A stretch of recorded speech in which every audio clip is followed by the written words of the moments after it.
Good morning, sports racers. It's Wednesday, July 19th. It's still hot as hell and I'm getting grumpy.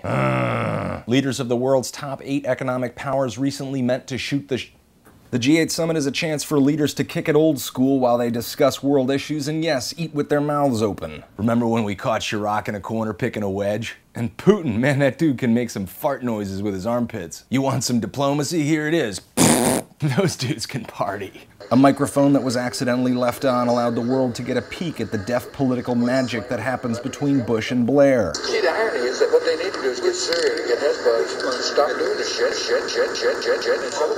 Ah, the subtlety of a statesman.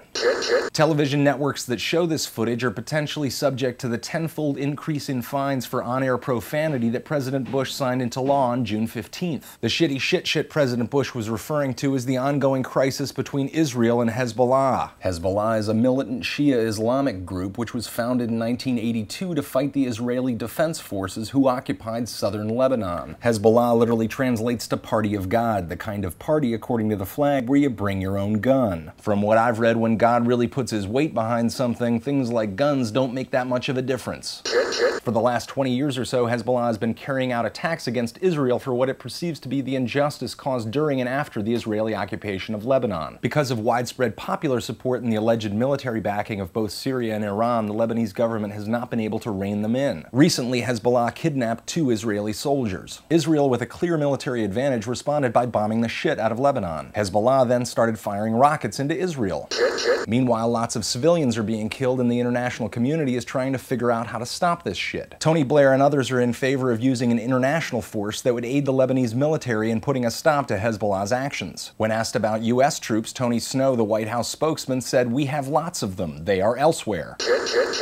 A further complication is that Israeli forces have started bombing the barracks of the Lebanese military that the international forces would ultimately aid. Bush, who imagines Hezbollah to be a relatively small and confined group of militants with good cell phone coverages, thinks that the answer is in Syria. During the overheard conversation at the G8, Bush said, quote, "I feel like telling Kofi to get on the phone with Assad and make something happen." Bush apparently lost Syrian president's cell phone number right around the time when he included him in the axis of evil. While Bush glares at Kofi and delicately eats a dinner roll like it was cud, Israel is taking the matter into its own hands. Seizing on the opportunity, Israel has said that it plans on removing the Hezbollah threat altogether by force. Because Hezbollah is amorphous and decentralized and as much an ideology as a group, this has meant the mass destruction of civilian infrastructure. The fear is that in its massive response, Israel is playing into Hezbollah's hands. What some call a disproportionate use of force could further radicalize civilians and create exactly the conditions that caused Hezbollah to emerge to begin with. While President Bush has been made fun of in the past for his less than adept use of language, in this case, the word shit is pretty much dead on. This is Zefrank compiling so you don't have to.